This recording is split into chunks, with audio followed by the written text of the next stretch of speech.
Hi there, my name is Sinder and today I'm going to help you edit some photos right on your phone using this very easy to use app called Snapseed. So I'm going to go in here and grab this photo. So now I have this photo and it's a little dark. It's not very clear. There's some stuff in the background. I took this at a Desi party, so there's a little whiskey glass in the back over there. I'm gonna show you how we can clean up not just the lightness and colors and things like that, but we can actually remove some of these things in the background all in this app. So the first thing you kind of notice is that they have these presets already made. Faded glow is kind of nice. Morning is very bright. You'll also have some black and white options. But for any black and white photo, I wouldn't recommend using these presets because you don't want to start off with a black and white photo because then you lose the ability to make certain edits. So then on the bottom, you can go to tools. There's a bunch of these options. The first thing we're going to do is go to curves. The photo's a little dark, so we want to make sure that the darks are a little lighter. So it already brings out some of those details. You can see the right side here controls the light, so I can kind of control like how bright the background is. So I'm just gonna pick what I like right around there. There's a lot of reds in the photo and I'm gonna go ahead and give it slight blue hue to this, and this part is adding the blues into the light part of the photos. I don't want too much blue in the back. I think that looks good. So I kind of like it there, so I'm gonna leave it here. And now you can click on the picture to compare to your original picture. Like if you make other edits, you can come back here and see how the photo looks. The next thing I want to do is rotate the photo a little bit. You can see by the lines, the photo isn't perfectly straight, but you can also flip your images and things like that in there. When you come in to rotate, it says that it auto adjusted. I think this might work for me. Next, I'm going to the healing tool brush. So like I said, there's a lot of things that I don't want in this photo, so what I can do is kind of zoom in and paint over that. It does a really good job. Obviously you can't take like a big portion, so what you want to do is go in, make maybe smaller edits. In Photoshop, this is called content aware, and that's why I think this is a great app, because there's all these tools and all these things you can do, and it's right on your phone. I mean, I do this on the train to work, when I'm going home, getting close, clean things up. I can also undo if something looks like, hey, you know, maybe that's not right.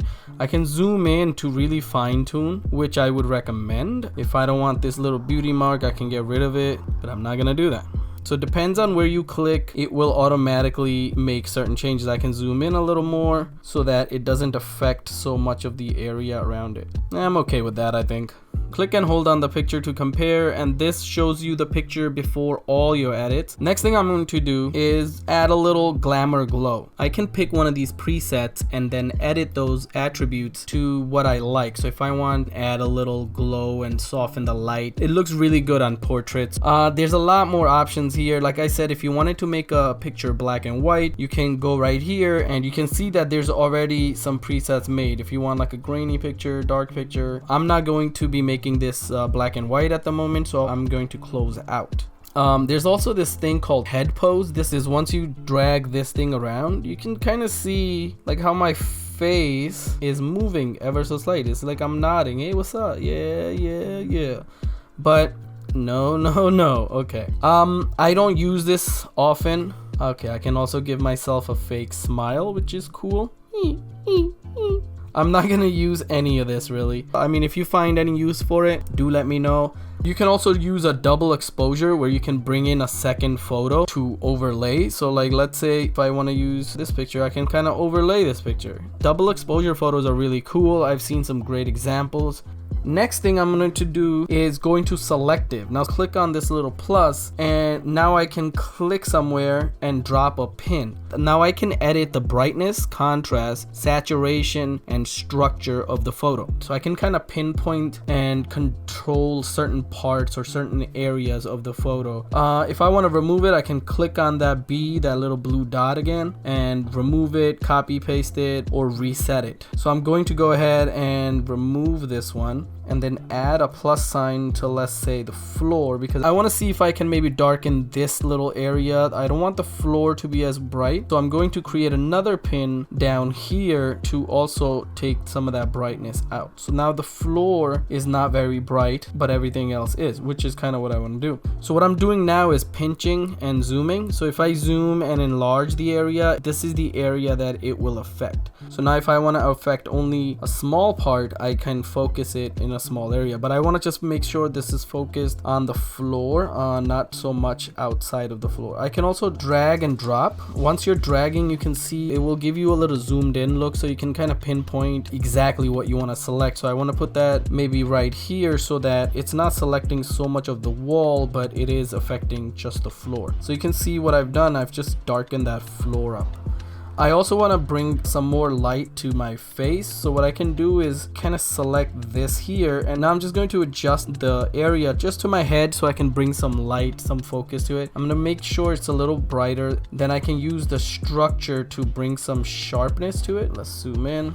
You can see that you can soften the skin here, or you can bring more sharpness to your face if you need to bring out your features more. So I'm just going to decrease the structure 20 or 30 something percent just to kind of soften that skin. You know, I had a little acne growing up, so fix that. I also maybe want to focus on the glasses. Actually, what I can do is increase the saturation of it. Since I can't see what's behind that blue dot, I can click this little eyeball down here and it will hide the pins. If I hold it, they're hidden. If I let it go, they will come back. So I'm going to increase the brightness, get that saturation up, get that contrast maybe. You can see what it looks like. It adds this little highlight to the glasses, which I like. I think I'm happy with the photo right now. Let's compare it.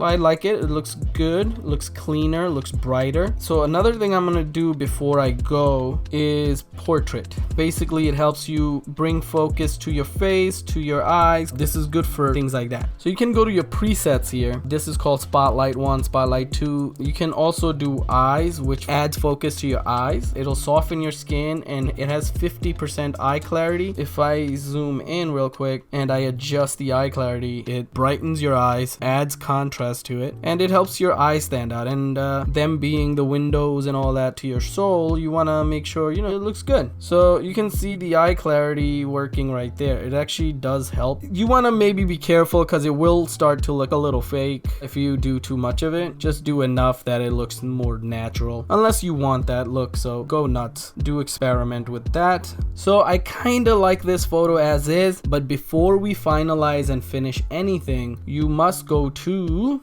tune image. Now tune image, I like to go at the end because it has a lot more features for you to edit. It is literally to fine tune your image. So what I'm going to do is just make slight adjustments. I want to maybe brighten it up slightly. So I'm going to increase the ambiance. Ambiance is really cool because it's really like how much the colors pop. Like you can see they're very muted here, but when you go to full ambiance, it looks really, really bright. The colors are more intense and they're more vibrant. So ambiance is something you definitely want to change. I usually go up a little bit. Sometimes I like to go up on ambiance and then decrease saturation, because what it does is it makes the colors pop, but then decreasing the saturation also brings it down a bit. I decreased saturation 8%, increased ambiance 60%, and I want to see how that photo looks compared to the original just with those two adjustments. So this is the new one, this is the original. So you can kind of see what it does. It really brings out the colors. But if I have saturation at maybe full, it's almost glowing. It's a little too much. So I usually take down the saturation slightly but increase the ambiance. It makes the colors pop. It brings out some of that texture in the suit. So this is just a very, very clutch filter. Slight brightness, contrast. You can see like this is looking a little faded. Contrast is just the difference between how bright your bright is and how dark your dark is. So this is high contrast and this is low contrast,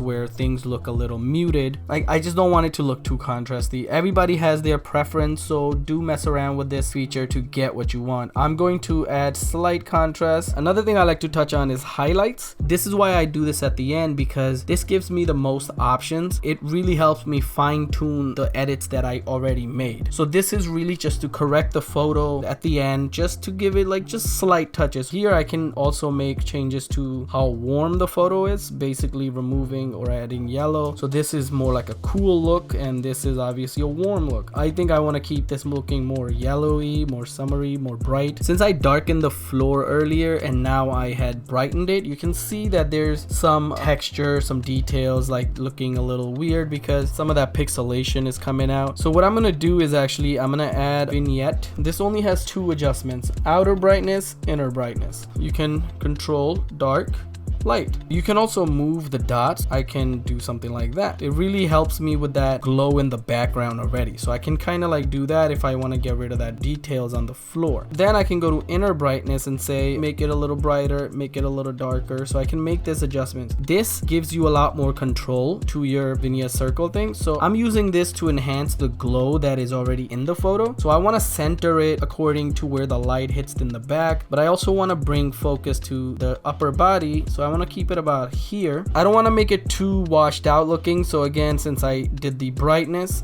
before, I'm not going to make a lot of adjustments. I am going to darken the floor a little bit as I did before, but I'll keep in some of those highlights. So I think this is going to be my final photo. And this is the comparison. You can see we got rid of a lot of things and the subject is popping a lot more. And this is a photo I would post to Instagram rather than this one. Since I'm going to post this on Instagram, the last thing I want to do is crop the photo to the size I like. Now they do give you some options here. They give you all the options really. Of course you have your square 1:1 format and you got your 4:3. For me, it makes sense to do this crop at 4:3, and you can make adjustments to whatever the size. You can move it around. I am going to lose some of those detail it looks like on the feet. So I'm just going to leave the photo as is. I can also go to original size. I'm going to use free adjustment and then just bring it up a little bit because I don't want too much of that floor. You also want to use this 3:3 box. This is called the rules of third. You want to use these lines to focus your subject in the middle. You can also have them like maybe on the side on one of the lines, but you can use this to adjust your photo, crop it to what you need, and then just click OK. And this is it. So I think this is going to be my final photo, my final edit. So what I'm going to do is save it to create a copy of this photo so I'm not messing with the originals. You can export it. So if you have certain settings that you need to export a photo at, you can change setting menus and then use this export button to export with those settings in mind. So if I go to the settings menu here and I can change the image sizing to 1920 pixels or 2000. So I have some options to change the image size, and then once I hit export, it will be exported according to those settings. Or you can save a copy, which is going to just save the copy as your photo is right now. It's not going to resize or change anything. And then I can also export at a selected folder. I can pick a folder if I want to save it to a separate folder, and that's the photo. I hope this tutorial helps. I honestly use this every time I need to post a photo. I want this channel to provide some valuable information or tutorials on things. If this has helped you in any way, please do hit the like button. I'm working on bringing a lot more content to the channel, so do subscribe as well, and I will see you in the next one. Okay, chalo fe.